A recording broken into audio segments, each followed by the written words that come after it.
After each oil has been identified by Gcms, further identified by FTIR, we actually test the physical parameters of each oil.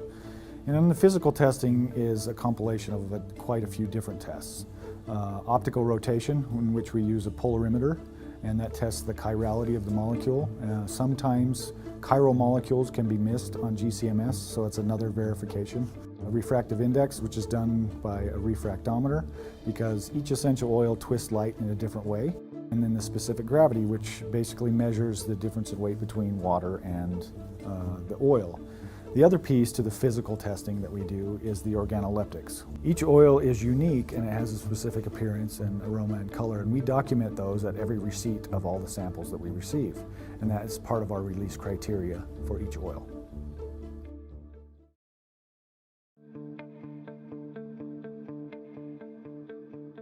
Part of our contamination testing we have on our essential oils is each one will go through a variety of microbiology tests.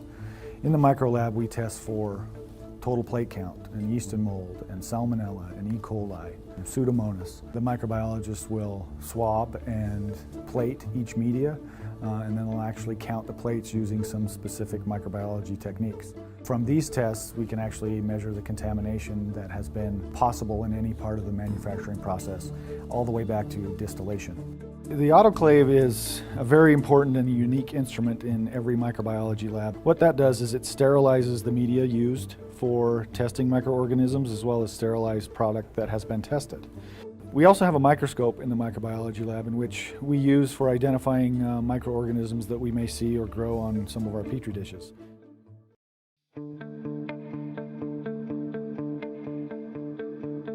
Most of the things that we do here are in an effort to ensure the quality. We have a very strong standard of quality, and we want to make sure that we meet that.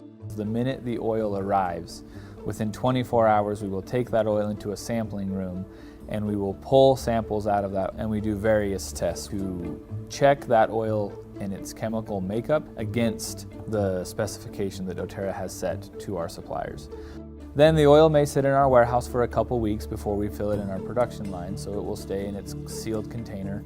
We will pull samples at the beginning, the middle, and the end of that production run. We will take those samples and we will go and do even more testing than we did prior.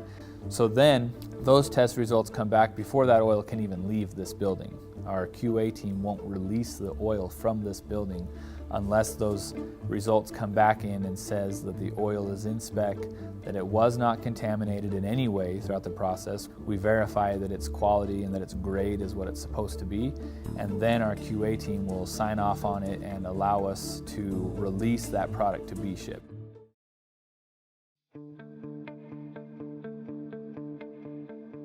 In the lab we have an ICP-MS. ICP stands for inductively coupled plasma, and then MS stands for mass spectroscopy.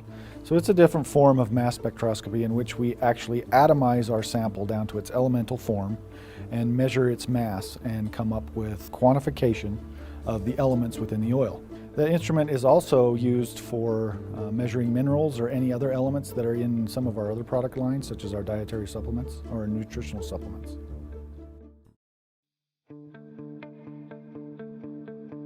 Gcms, or gas chromatography mass spectroscopy, is the workhorse machine we have in the lab. It helps identify each essential oil. It aids in determination of the purity and the strength, as well as the composition of each essential oil. It'll also help identify potential contaminants that shouldn't be in an oil. Gcms is made up of two distinct instruments that are used in tandem together.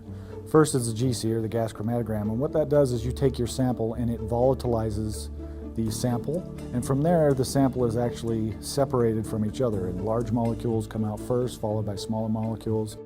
From there, once it's separated, it actually goes right into the MS, which is the mass spectrometer. And the molecules are then fragmented with electricity. Those fragments are actually measured by mass. Each molecule is specific and it fragments specifically, and so the detector can actually tell what mass, and from there tell us the molecule.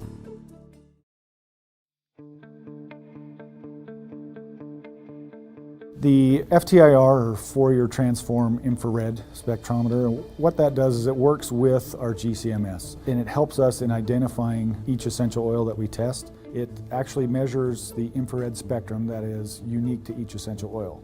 It looks at it a little differently, and it shoots infrared light into the sample and actually measure if there's been any changes in any part of the manufacturing process.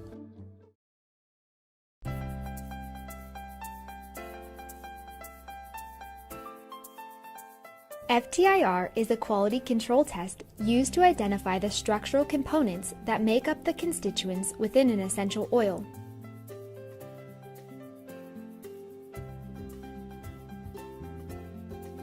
A sample of essential oil is placed inside a specialized machine, and an infrared light is passed through the sample. Depending on the chemical structure of the essential oil constituents, the light will be absorbed in a unique pattern. Because each essential oil has unique chemistry, the absorption pattern will be different for each oil. The pattern can also vary depending on the quality of the oil. This test is used to analyze the composition of an essential oil and ensure that it contains proper chemistry.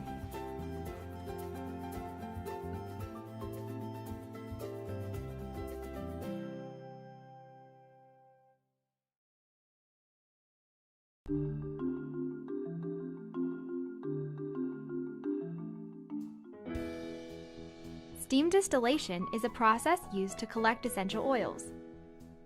Gcms is a quality control test that reveals which constituents are present in an essential oil and at what amounts. This is important information for determining if the potency and purity of an essential oil meets quality control standards.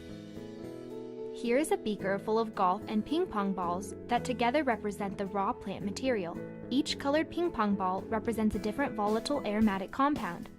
The golf balls represent other compounds found in the plant material that are structurally too large or heavy to be collected by steam distillation and will not be found in the essential oil.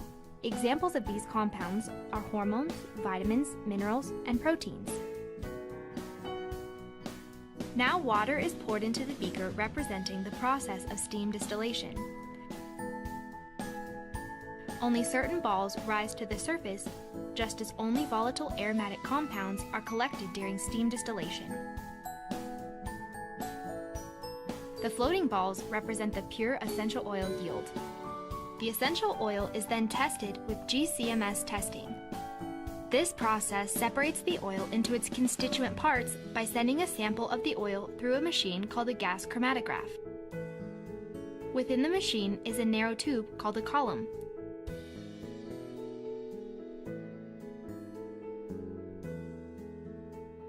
Each constituent moves through the tube at a different rate depending on its mass and chemical structure. A detector at the end of the tube measures when and how much of the compound exits the tube. This provides a detailed report on which constituents are present in the essential oil and at what levels. In order to ensure therapeutic value, the essential oil must have a chemical profile that matches a known standard of other high-quality essential oils. In this demonstration, this standard is represented by the numbers on the sides of the beakers. If the amount of constituents collected matches the amount of constituents expected, the essential oil has the proper chemical profile to ensure a consistent therapeutic effect. This batch would be accepted. However, if the amount of constituents does not match, the batch would be rejected because it does not have the chemical profile known to ensure therapeutic effects.